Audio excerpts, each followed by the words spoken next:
Anterior clase vimos uno de los acontecimientos que sería crucial en la segunda mitad del siglo XX. Nos referimos a la Revolución del 9 de abril de 1952. Sabemos los antecedentes de esta insurrección popular que se fue gestando por diversos factores. Por un lado, la guerra del Chaco sirvió como el terreno fértil para que se germinara ahí la idea de una moderna Bolivia, y no esa Bolivia que estaba atrasada 100 años con relación a los otros países vecinos. Por otro lado, esa juventud que, sin conocer territorio, sin saber exactamente lo que pensaba el ejército rosquero de la época de la guerra del Chaco, tomó conciencia junto con militares jóvenes como fue Gualberto Villarroel López y otros tantos como Víctor Paz Estenssoro, Hernán Siles Suazo, que después de 17 años de concluida la contienda bélica, asumieron una nueva responsabilidad. Se preveía un provisorio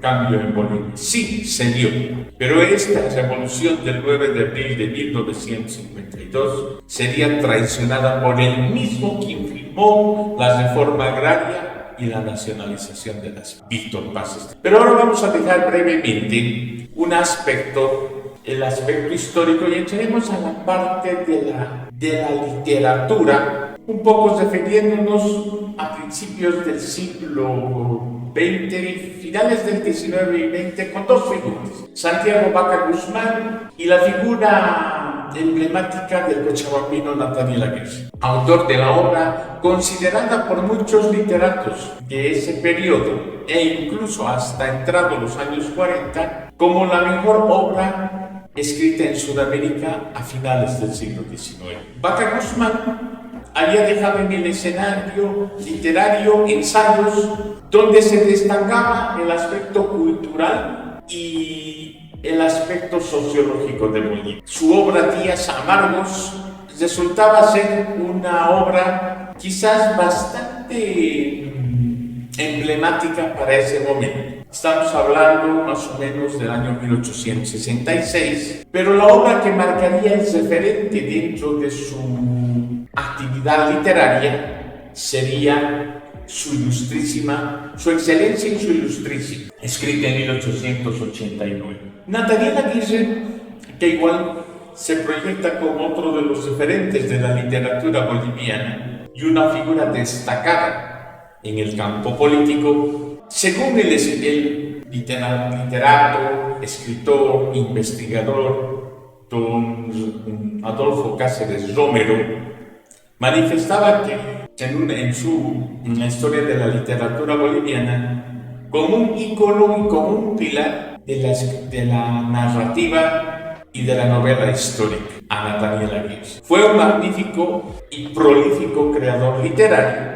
No tuvo la suerte de haber pasado al siglo XX, falleció en el año 1888 aquí en Cochabamba, y Juan de la Rosa sería el referente que hasta hoy en día se utiliza en el ámbito de la educación secundaria como una obra, no solo la narrativa literaria del escritor boliviano, sino como una novela histórica. Otro que se destaca en este periodo, un gran intelectual, prolífico escritor, fue don Jaime Mendoza. Jaime Mendoza aportó bastante, sobre todo con la obra El macizo andino, y marcando referencia en otras diferentes facetas, como por ejemplo en las tierras del Potosí, y fue el que dijo la frase "hay que pisar fuerte en el Chaco", una frase que Daniel Salamanca Orey se apropiara y la hiciera suya. Es otro referente, como les digo, del periodo finales del siglo XIX y principios del siglo XX. Luego tenemos a Augusto Céspedes, otro de los referentes de la literatura, con obras como El presidente colgado y El dictador suicida, dos obras históricas, además de Sangre de mestizos. Si nos quedamos un poco en esas tres obras, para empezar a leerlo a Augusto Céspedes hay que leerlo El dictador suicida, donde es toda una narrativa dedicada al coronel Germán Busch Becerra, desde sus inicios hasta su trágica muerte del 23 de agosto de 1831. Pero ahí no termina, ahí se cierra el capítulo de la figura icónica de Germán Puig Becerra. La otra obra, El presidente colgado, es el comienzo de esa figura joven y brillante de Gualberto Villarroel, que también esta obra culmina con el colgamiento del presidente Gualberto Villarroel. Y Sangre de Mestizos, que es una novela bélica que marca directamente a la contienda del Chaco, porque sabemos que él estuvo como soldado en dicha contienda y pues había dedicado mucho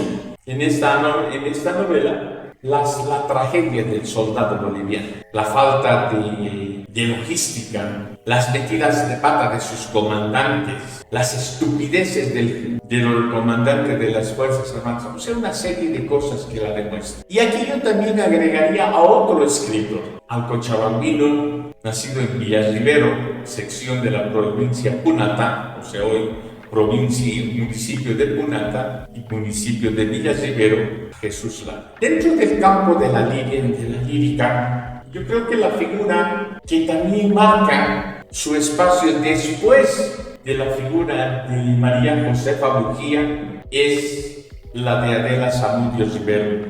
Esta poetisa que generó mucha polémica en determinado momento en la sociedad cochabambina, que en el momento que le tocó desempeñar toda su actividad de mujer madura, hecha y derecha, se enfrentó a esas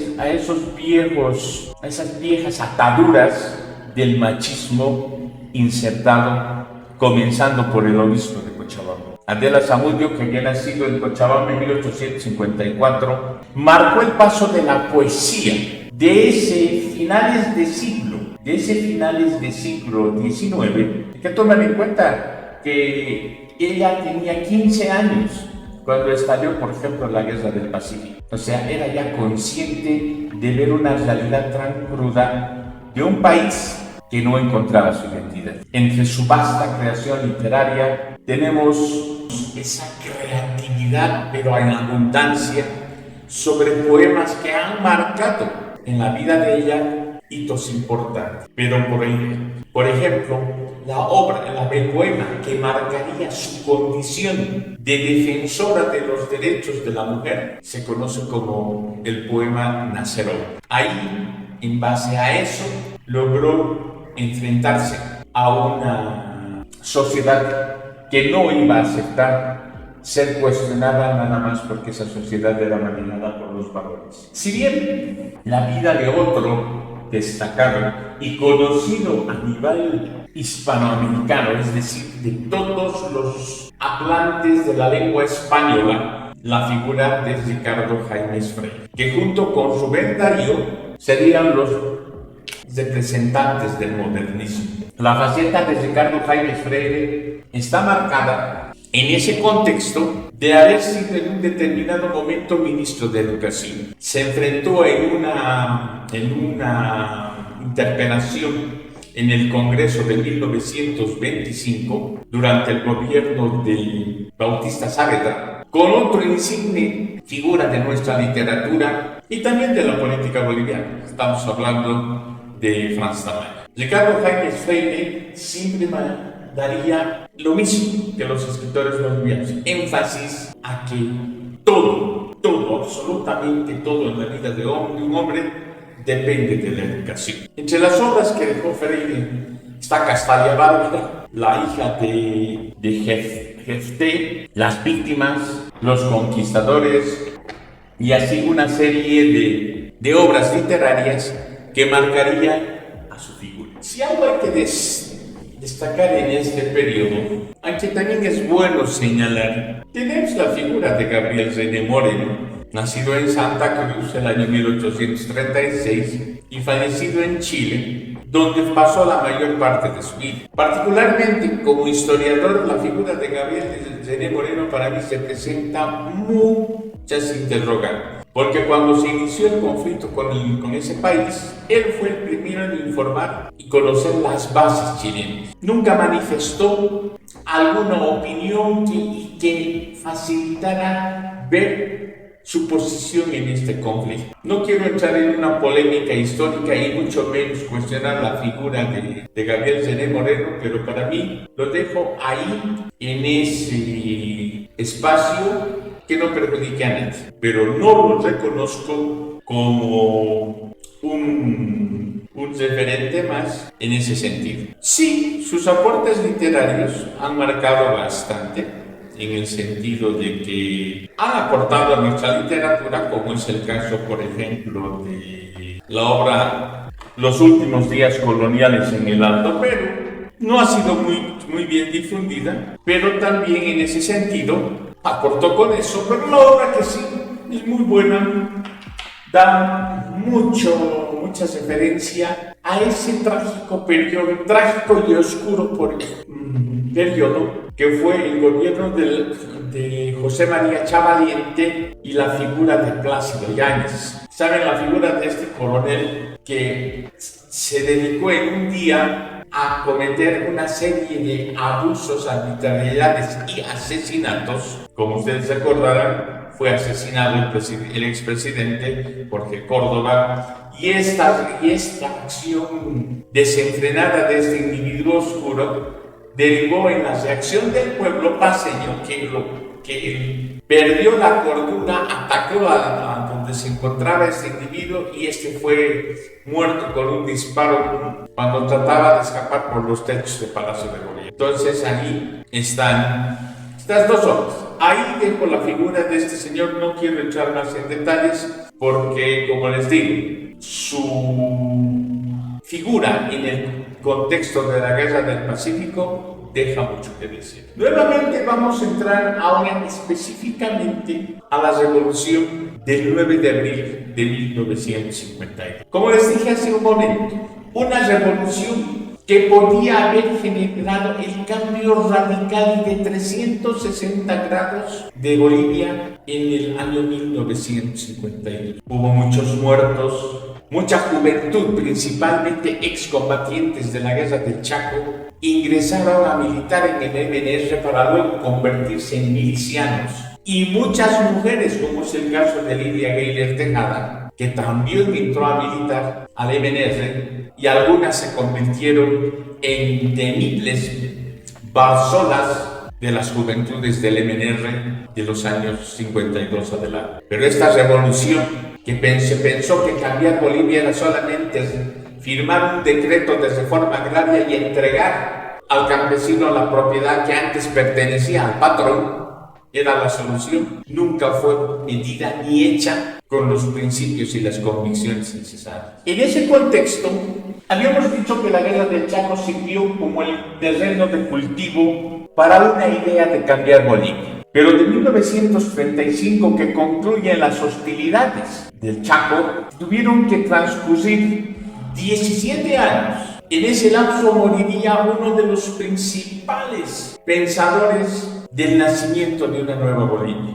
como es la figura de Gualberto Villarroel. Pero sí es algo cierto, todo lo que pasó después de la Guerra del Chaco y todo lo que pensaba el boliviano que asistió a esa contienda, ya no iba a ver a Bolivia con los mismos ojos. Las ideas del liberalismo empezaron a aflorar nuevamente, pese a que habían transcurrido más o menos 20 y pico años de su caída con el gobierno de José Gutiérrez Guerra. Hemos visto que ese ciclo de gobiernos liberales, luego ese periodo corto de aventureros republicanos, habían mostrado y habían experimentado con Bolivia, donde afloraron los defectos y las virtudes. Para ese año 1952, el indígena, pese a que había logrado la abrogación del ponguear y algunos otros derechos más, seguía siendo un ciudadano, ni siquiera un ciudadano, seguía siendo un objeto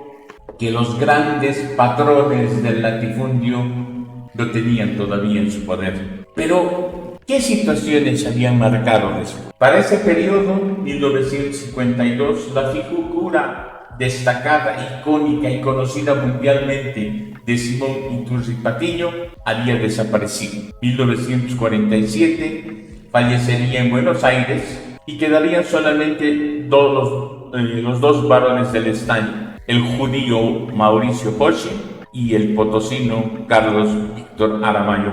Terminada la contienda del Chaco, cuando asumieron los gobiernos de los militares socialistas, estos tres varones del estaño, o estas figuras de la rosca minera, pensaron que, sobre todo en la figura de Germán Busch Becerra, que nuevamente el poder acariciaba sus manos, ¿ya? El poder acariciaba sus manos. Pero nada más falso, porque la guerra del Chaco se constituiría el punto, el inicio y el comienzo del fin de esta nefasta rosca minera que había exprimido la riqueza nacional, principalmente el estaño, durante 52 años. El año 1952 se da un hecho fundamental en la historia nuestra. Ya la descomposición en los regímenes conservadores, más que todo diremos no conservadores, está mal empleado el concepto, en los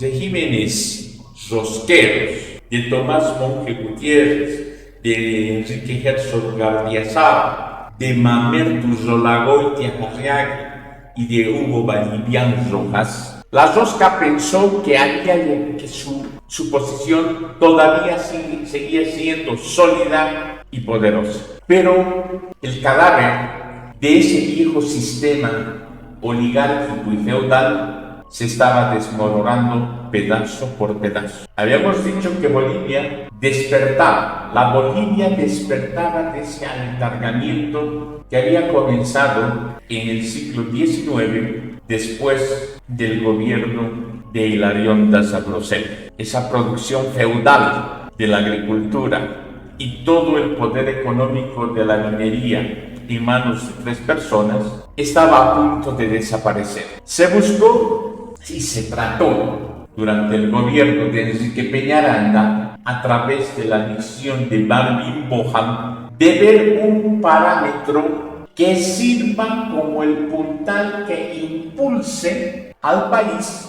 a diversificar su industria y no depender exclusivamente de la producción estañífera. Se creó la Corporación Boliviana de Fomento, el Banco Agrícola y así una serie de instituciones que deberían permitir el desarrollo diversificado de la industria. Si bien es cierto, estas dos entidades se mantuvieron hasta el año 1983-84, cuando desaparecieron, no porque fueron ineficientes, sino desaparecieron porque los gobiernos de turno, tanto de civiles como de militares, los agarraron como botín para satisfacer sus apetitos personales. Santa Cruz sí.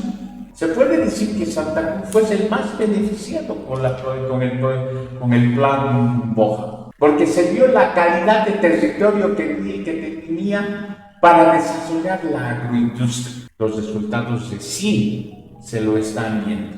Recién, con ese polo de desarrollo que representa la ganadería, la producción de oleaginosas, la producción de soya, la producción de diferentes recursos agrícolas para la exportación. A esto hay que agregar la exitosa y destacada producción ganadera. Pero también hay que referirnos en el campo de ese triste 2 de agosto de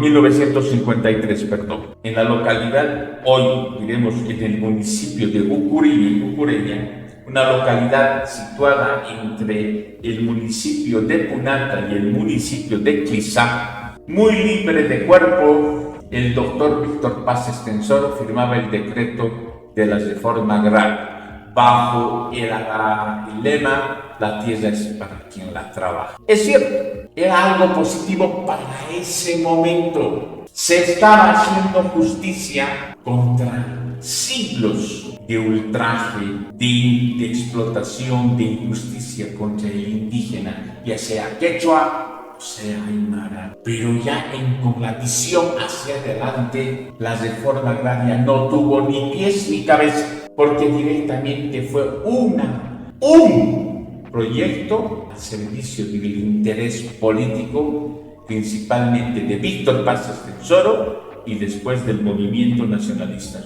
El otro aspecto, el hecho destacado dentro ya del contexto social y político del país, es que se promulgaba el voto universal, es decir, se hacía justicia para todos aquellos, quizás para el casi 80% de la población boliviana, que era el indígena aymara y quechua, que no podía votar porque el voto hasta ese momento era calificado. Se hacía un acto de justicia. Pero también se hacía un acto de justicia hacia la mujer boliviana, porque la mujer boliviana era reconocida también que era sujeto de participación y ejercicio de la política. En síntesis diremos que la revolución del 1952 trajo pues cosas positivas y hay que señalarlas así.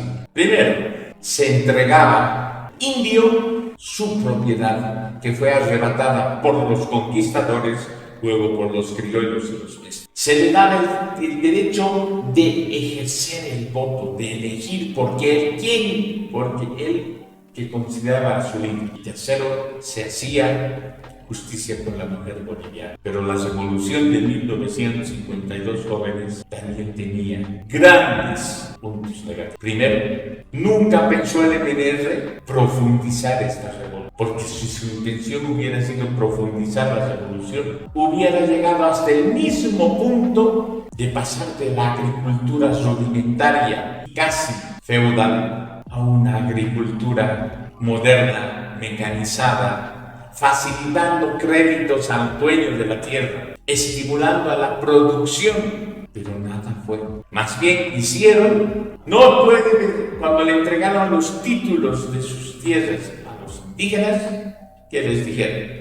No puedes venderla, no puedes empeñarla. Y cuando él dijo, ¿cómo voy a sembrar? No, ese es tu problema, te las verás. O sea que era una medida solamente para lograr la votación mayoritaria del mayor sector de la población. Segundo aspecto negativo, la nacionalización de las minas. Ese 31 de octubre de 1953, cuando toda la minería de la rosca minera pasaba al Estado boliviano. Pero, ¿qué se iba a hacer? Se mantuvo el esquema, solo que cambiaron los amos. El Estado se volvió el administrador de esas minas, que después vendrían a denominarse la minería nacionalizada. Se impulsó hasta convertirla a la Corporación Minera de Bolivia, la Comibol, en la quinta empresa más grande del mundo. Pero el destino tenía un as bajo la manga con el MNR y con Víctor Paz Estenssoro, porque 33 años después, agosto de 1985, el mismísimo Víctor Paz Estenssoro, en su cuarto periodo, borraba con el codo lo que hizo con la mano. América Latina, después de que las ex colonias españolas lograron su independencia, principalmente los países centroamericanos, países pequeños, con economías frágiles, con gobiernos serviles a las transnacionales norteamericanas y principalmente a los intereses del imperialismo yanqui. En los 60 años que habían transcurrido del siglo XX, marcaron tres revoluciones. La primera, la Revolución Mexicana de 1910, una revolución que estalló y que envolvió al pueblo mexicano en la lucha más tremenda a lo largo de su historia. México, recordarán ustedes que tuvo que enfrentarse al ejército francés entre 1860 y 1865, cuando el gobierno legalmente constituido de Benito Juárez es avasallado por un minúsculo grupo de ciudadanos mexicanos que se creían el derecho de ejercer una monarquía propia, pero con un monarca importado de Francia. Y no escatimaron esfuerzo y se trajeron al mismísimo Maximiliano de Habsburgo, el cual se iba a convertir en el monarca de los franceses. El pueblo que apoyaba a la figura de Benito Juárez salió en defensa y estalló esa guerra civil, que al final concluiría con el fusilamiento de Maximiliano en Querétaro el 19 de junio de 1865, pero paradójicamente un oscuro general que se destacó en esta contienda, a los años después se convertiría en otro tirano de baja ralea que sojuzgó a su pueblo, la figura de Porfirio Díaz, el cual en los primeros años, si bien el pueblo aceptó, al final el pueblo acabó reaccionando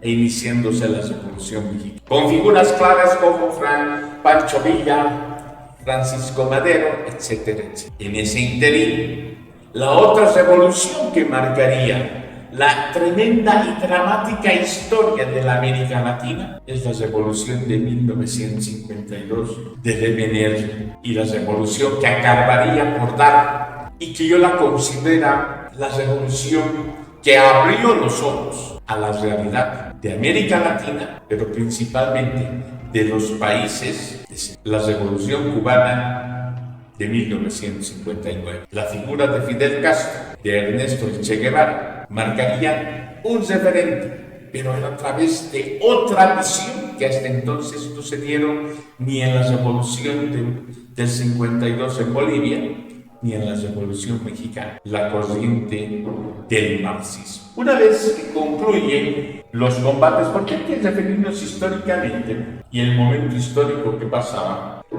el pueblo boliviano ya había perdido toda consideración, respeto hacia el gobierno títere del general Hugo Boliviano. Aquí se cumplía una frase célebre de Napoleón Bonaparte, que cuando los gobernantes pierden la vergüenza, el pueblo pierde el respeto. La fecha clave para los movimentistas tenía que ser el 12 de abril, fecha en que se iba a iniciar el comienzo de esta revolución. Pero los acontecimientos se adelantaron al 9 de abril, que en ese momento Bolivia pasaba la fiesta, pasaba la Semana Santa. Víctor Paz Estenssoro se encontraba exilado en la Argentina y por lo tanto no estaba presente. El que comandó toda esta insurrección, junto con otras figuras del Lemberger, fue don Hernán Siles Suazo. Es así que entre el 11 y el 14 de abril, ya con el triunfo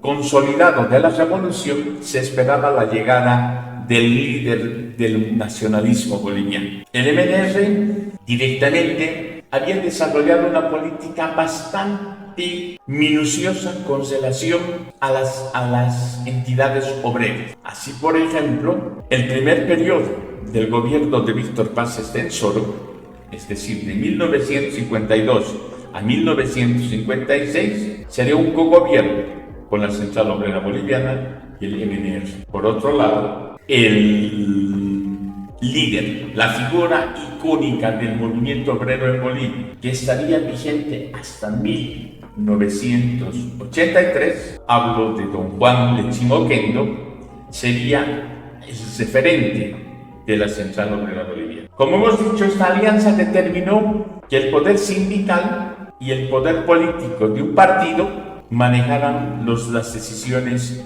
de un gobierno y por ende de una nación. Paz Estenssoro, entre las medidas más destacadas y más elocuentes en su primer periodo, como manifesté en párrafos anteriores, logró y firmó la nacionalización de las minas, la reforma agraria, el voto universal y la reforma educativa. Estos cuatro puntos notables en este periodo, solamente llegaría a quedar como algo positivo el voto universal. Se dijo que toda revolución implica cambio. Es cierto. José Ingenieros, el criminólogo y abogado argentino, decía: la juventud y la revolución es la sangre que cambia una sociedad. Nada más cierto, pero en Bolivia nada más cierto y a la vez se convirtió en nada más falso. Si recordamos y retrocedemos casi 30 y pico años antes, durante el gobierno de Bautista Saavedra, el 1 de mayo de 1923, los trabajadores de Bolivia, que principalmente era integrado por los mineros que se convirtieron en la vanguardia de la clase obrera, fundaban el FOT, el Frente Obrero de Trabajadores. El FOT sería ese cimiento sustancial de la creación el 17 de abril de la Central Obrera Boliviana. Habían transcurrido apenas una semana de los acontecimientos de la revolución y nacía esta entidad que hasta ahora está vigente, hasta ahora representa y aglutina a todos los sectores obreros, campesinos, magisterio, etcétera, etcétera. La Central Obrera Boliviana, pero jóvenes, y en esto no quiero entrar en detalle porque generaría mucha roncha. Es cierto, la figura de Juan el Chino Kendo nadie le va a quitar su sitial. Desde esa fecha, desde ese 17 de abril de 1952 hasta ese año 1983 que decide dejar la Central Obrera Boliviana. Un político multifacético, astuto, en algún momento también manipulador, pero de gran inteligencia, que supo en su momento manejar al movimiento obrero para lograr intereses de un determinado grupo, pero principalmente de los mineros. La Central Obrera Boliviana marchó perfectamente, aliada y apuntalando al MNR, el joven partido, la esperanza de una nueva Bolivia, hasta el año 1951, cuando en el gobierno del doctor Hernán Siles Zuazo, que vamos a entrar en su momento a explicarlo, abandona por supuestamente traición del doctor Siles a la clase obrera. Eso lo voy a hablar más con detalle cuando estemos en el gobierno del doctor Hernán Siles Zuazo. En 1987, me equivocaba, no dejó el año 1983, sino 1987, esta icónica figura, el maestro que le denominaban, dejaba después de 35 años de una vida dedicada a esta entidad matriz de los trabajadores. Soportó la persecución de Barrientos, soportó la persecución de Vance, soportó la persecución de García Mesa, con intenciones inclusive de asesinar. Al final, el viejo zorro, como se lo denominaba, culminaba en paz un periodo que la historia de la Bolivia no tiene. Entramos en un detalle que les he dicho, ¿no? La reforma agraria en teoría era brillante, en la práctica fue un total desastre. En teoría sería una excelente tesis para optar algún título, pero en la práctica ni un estudiante de secundaria haría una práctica como esa. Como hemos dicho, Bolivia llegaba al año 52 a ese 2 de agosto, o ese año 1953 a ese 2 de agosto, con una intención de decir: señores, la tierra es para quien la trabaja. Perfecto, nadie va a discutir eso y todo el mundo estaba de acuerdo. Pero, ¿qué ocurría con ese campesino, con ese indio, como lo diría Marco? No se lo utilizaba peyorativamente ese término, sumido en la ignorancia, totalmente dependiente en todo sentido del patrón. Y lo peor de esto, lo que les manifesté también hace un rato: esta es tu tierra, esta es tu parcela, esto lo haces así, pero no puedes venderla, no puedes empeñarla. ¿Y de dónde entonces obtengo los recursos para trabajarla? No sé, ese es tu problema. Así, en esa simple frase que quizás es simplista, se resume la metida de pata del elemento. Entonces, ¿cómo les diría? Se forma y ya nació condenada a que no iba a funcionar mucho tiempo. La tierra que recibió ese indígena se la dividió del latifundio en los pequeños minifundios. Y al final, a los 10 años de su promulgación, prácticamente todo era un desastre. Otro aspecto, la reforma agraria no se la hizo en todo Bolivia. El MNR solamente nacionalizó en el occidente boliviano. El oriente boliviano ni siquiera fue tomado en cuenta. Entonces, ¿cómo se pensaba hacer? Otra metida de pata. Y lo más triste de esto, jóvenes, es que la tierra con los años fue abandonada. Y todos aquellos, los que fueron partícipes de esta reforma agraria, sus hijos, sus nietos, prácticamente ni siquiera ya vivían en el campo. El proceso de titulación, el proceso se inventaron una serie de cosas para agilizar esto. Y al final todavía se sigue saneando tierras. Algunas como tierras fiscales, otras tratando de dar a colonos para fortalecer la producción agrícola, que es lo que más necesita Bolivia. Pero solo quedaremos en eso. Pero puntos de interrogación. Por otro lado, como hemos dicho, el MNR hizo esto basándose en que el indio era el componente social mayoritario en Bolivia. Les dije que del latifundio se pasó al minifundio. Y otros aspectos es que al final no fue ni latifundio ni minifundio. Simplemente tierras que se quedaron sin producir absolutamente nada. Ahí está la prohibición de negociar la tierra, la prohibición de sacar un crédito. Lo único que el MNR hizo es darle la herencia, una herencia considerable a un hijo ignorante. El primer fracaso del MNR. El segundo fracaso, la nacionalización de las. Cuando en Qatar se firma el decreto de nacionalización de las minas del 31 de octubre de 1952, era un momento en que Bolivia también podía diversificar su industria, basándose en su producto estrella como era el estaño. Pero igual que la reforma agraria, todo se iba directamente a ser manejada por el Estado. Pero en el mismísimo MNR, y como ocurrió en los gobiernos sucesivos, esta empresa sirvió también para un botín de guerra, tanto para ejecutivos como también para algunos dirigentes. También les manifesté que se creó la Corporación Minera de Bolivia, la Comibol, una de las empresas más grandes en el mundo. Pero,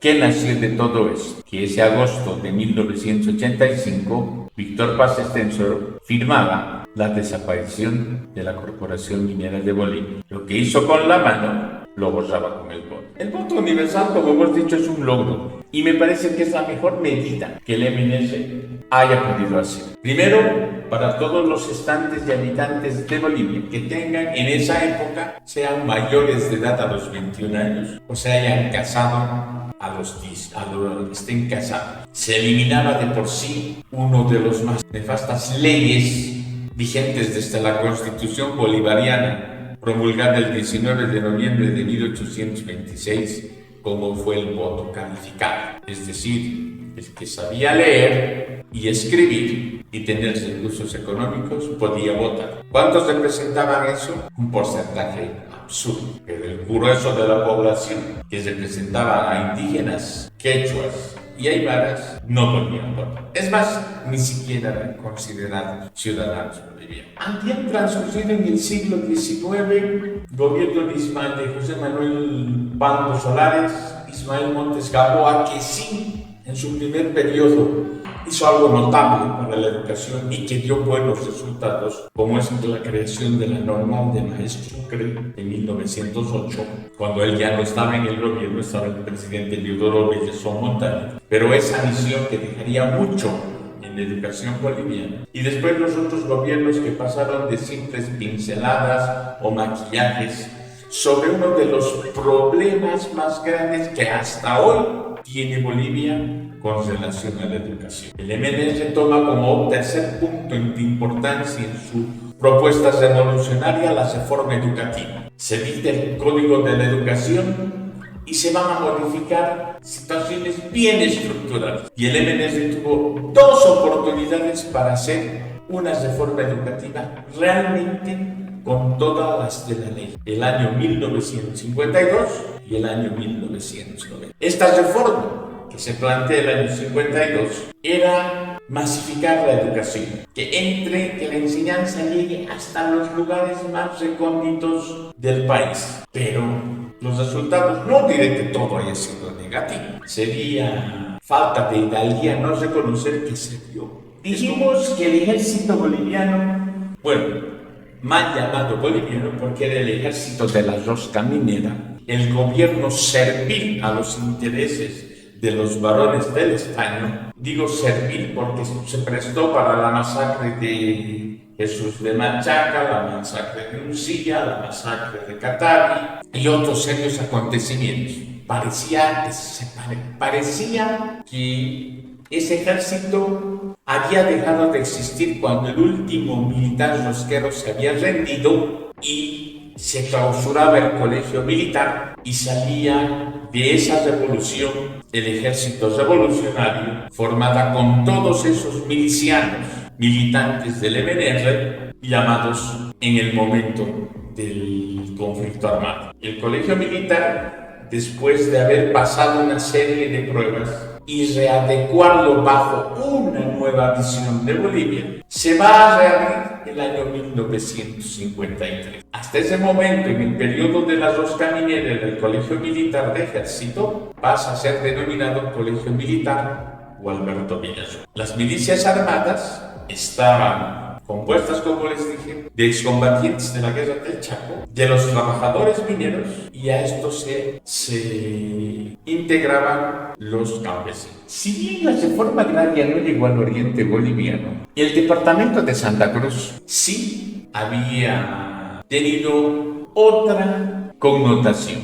Y lo vamos a señalar que Santa Cruz empezó a tener un desarrollo, pero vertiginoso. Hay que recordar que Santa Cruz representa el departamento más grande de Bolivia. Un departamento que hasta ese momento tampoco era muy tomado en cuenta por su condición en que la se encontraba. Pero hubo gente, principalmente de la zona occidental del país, que tuvo una visión muy grande. El desarrollo de la ganadería por un lado y el desarrollo de la agricultura. Cuando en 1954 se inaugura la carretera Cochabamba-Santa Cruz, que representaba la primera vertebración caminera entre Oriente y Occidente del país, facilitó muchísimo esta vertebración, esta conexión caminera para el desarrollo. La migración de muchas familias del occidente del país hacia Santa Cruz, con una visión muy diferente a la mayoría de los bolivianos, daría resultados muy elocuentes y de esperanza para este territorio. Por otro lado, su componente de dirigentes cruceños amparados bajo el comité cívico permitió ser la fuerza representativa del cruceño. Así tenemos la figura de Melchor Pinto Parada, que se enfrentaría al MNR tanto en el gobierno de Víctor Mas, pero principalmente la confrontación que tuvo que hacer fue durante el gobierno de Hernán Siles Suazo, lo que motivó que su presidente, Melchor Pinto Parada, tuvo que salir a esto. Cuando estemos en el gobierno de don Hernán Siles Suazo, ahí vamos a hablar sobre lo que ocurrió en Terevinto y en Las Lilas, lugares donde se masacraron a una buena cantidad de jóvenes cruceños, militantes del comité cívico, falangistas también, pero el MNR, entre todo lo negativo que fue el MNR en esos primeros años, porque gracias al MNR nació en Bolivia la corrupción del Estado, la partidocracia, el cuoteo político, el canibalismo político, y aquí me quedo con el canibalismo político. Hasta entonces sabíamos que a veces las diferencias ideológicas entre un partido y otro se las arreglaba a la salida del hemiciclo parlamentario y se arreglaba a patada y puñete. Y ahí quedaba todo. Con el MNR las cosas cambiaron. Todos los que se opusieron a su gobierno, todos aquellos que no pensaban igual que los movimentistas, acabaron yendo a los campos de concentración. El 23 de octubre de 1952, el gobierno de Paz Extensoro promulga la creación de la prisión militar, es decir, para aquellos que estaban detenidos por causas políticas, pasaban a jurisdicción militar. Y entre esos campos de concentración más famosos tenemos Curaguara de Caracas principalmente. Allí estuvieron con y sin razón. Y citaremos a una de las figuras que tuvo que probar esa amarga situación, es al creador y fundador del periódico Los Tiempos, de Mencho Canelas, que en el fondo, jóvenes, yo creo que se hacía justicia, porque este señor fue el principal, junto con Carrasco, dueño del periódico El Diario, los principales opositores y conspiradores del gobierno de Alberto Villazón, pero también cayó en ese campo de concentración el mariscal Bernardino Bilbao. Si bien los campos de concentración se sabe a través de una obra con el título campos de concentración en Bolivia, donde se relata cómo se les sacaba las uñas con alicate, sobre todo a falangistas, que se convirtió en el partido más combativo que tuvo el MNR, con la figura de Óscar Gonzaga de la Vega. Sufrieron una serie de torturas, vejaciones y en algunos casos, sobre todo de jóvenes políticos falangistas, que fueron llevados a Curahuara de Caracas, pasaron a la historia en calidad de desaparecidos. Es decir, que en el trayecto de un traslado a otro traslado no se supo más qué pasó con él. Esta es la herencia que el MNS nos iba a dejar posterior, el canibalismo político muy común después en gobiernos principalmente militares. Por otro lado, la violencia en la ciudad. Si ejercitaba a alguien que no estaba o no captaba la sintonía de los movimentistas, era agredido brutalmente y en algunos casos hasta moría ensangrentado en cualquier calle de la ciudad de La Paz o de cualquier ciudad de Bolivia. Habían transcurrido 4 años del triunfo de la revolución de 1952 y el 17 de junio de 1956 se realizan las elecciones generales convocadas por el gobierno de Víctor Paz Estenssoro, donde por primera vez todos los bolivianos podían votar. Y al decir todos los bolivianos, estamos refiriendo a letrados e iletrados, a ignorantes, etcétera, etcétera. Y también el sector femenino. Si hacemos una comparación entre la votación de la última votación en el régimen rosquero con el voto calificado, se logró 204.000 sufragantes. Con la votación del 17 de junio de 1956, los sufragantes llegaron a ser 1.119.000 votantes. En esta elección se presenta el doctor Hernán Siles Suazo como candidato del MNR, porque ustedes saben, antes de entrar a este punto, en la idea inicial y en la concepción del movimiento nacionalista revolucionario, primero tenía que ser don Víctor Paz, por haber ganado las elecciones, luego don Hernán Siles Suazo, luego don Walter Guevara Arce y así sucesivamente. Es decir, se pasaban la posta entre los jerarcas del MNR que habían triunfado en la revolución. Pero con Víctor Paz Estenssoro, la palabra fe y confianza no estaba inscrita en su léxico. Siles Suazo se presenta a las elecciones y por el candidato de la oposición, el líder falangista Óscar Gonzaga de la Vega. El MNR saca una votación del 84.4% y la falange socialista el 14%. O sea, una diferencia abismal del candidato movimentista sobre el candidato de la falange. Asume la presidencia don Hernán Siles Suazo, pero hay que tomar en cuenta una cosa. No fue todo una taza de leche y un amor rotundo entre los dos, entre el que dejaba el gobierno y el que recibía. Nos estamos refiriendo que Hernán Siles Suazo recibía la alta magistratura del país con una situación económica totalmente deteriorada. En su periodo, Hernán Siles Suazo tiene que hacer una serie de reformas que van a ocasionar unos desacuerdos totalmente antipopulares, diremos,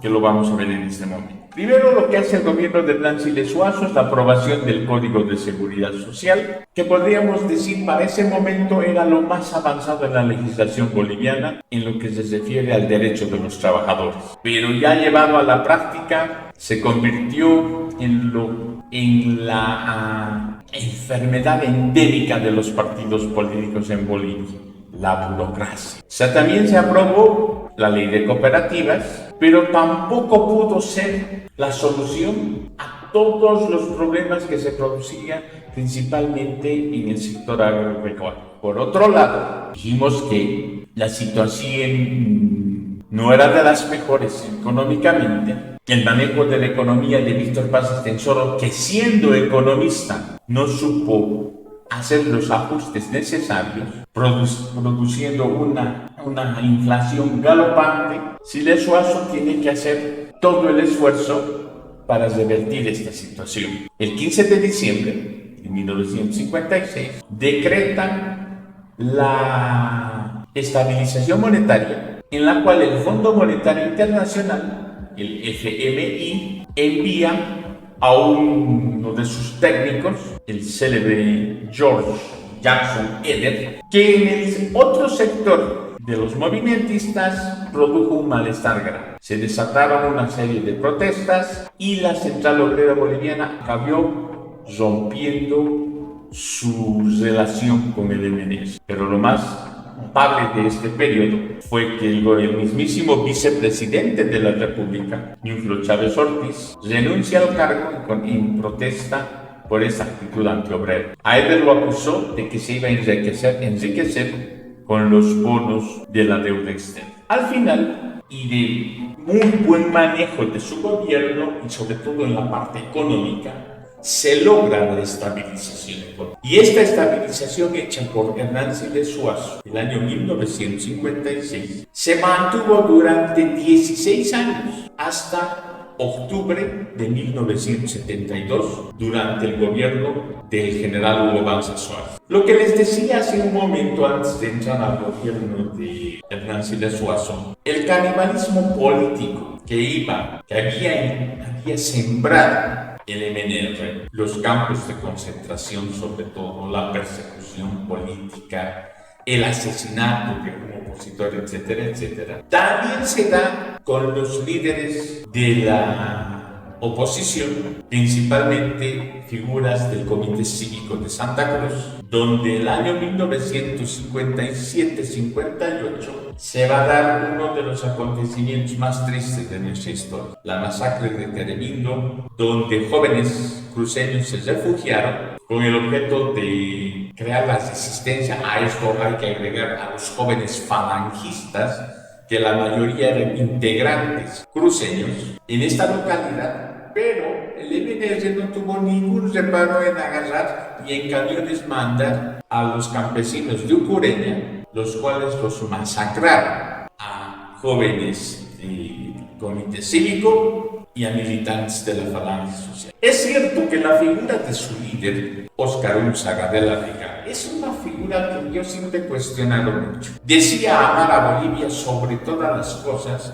y promulgaba ese concepto, esa idea entre todos esos jóvenes universitarios o jóvenes de la clase media para arriba, y ese férreo anticomunismo que también lo expresaba. Pero lo irónico es que el señor Óscar Unzaga de la Vega, cuando estalla la guerra del Chaco, acaba refugiándose en el Perú. Muy buen patriota, muy buen amante de Bolivia. Conspiró las veces que pudo y donde pudo para lograr el objetivo de, si no lo saco por las buenas, lo saco por las malas. Pero ahí siempre acabó fracasando o tener que escapar con una mano adelante y otra atrás porque las cosas no le salió bien. Y su última intentona, donde acabaría su propia vida, sería la del inicio de su golpe de estado del 19 de abril de 1959, cuando estalla el complot y se inicia la caída del MNR según la juventud falangista, tanto en La Paz como en Santa Cruz como en Cochabamba. La idea era tomar el cuartel Sucre, pero la cosa falló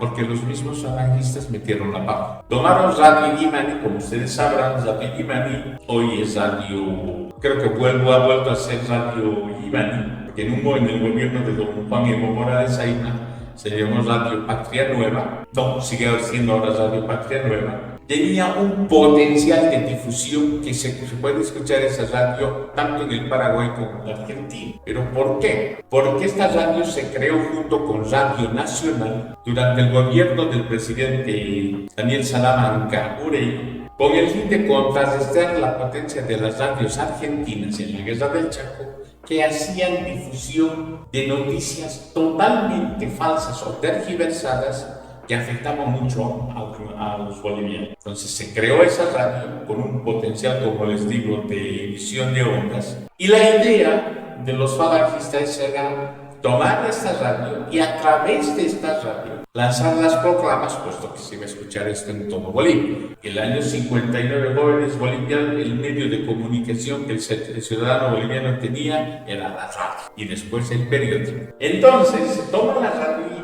pero en ese alboroto que se arma, alguien hace un tiro al aire, pero nunca se percató que el tiro que salió de ahí fue a parar a uno de los transmisores de los radios. O sea, la radio se silenció. Cuando la proclama salía, nadie escuchaba. Cochabamba sí había escuchado algo, rumores, quiso plegarse y así.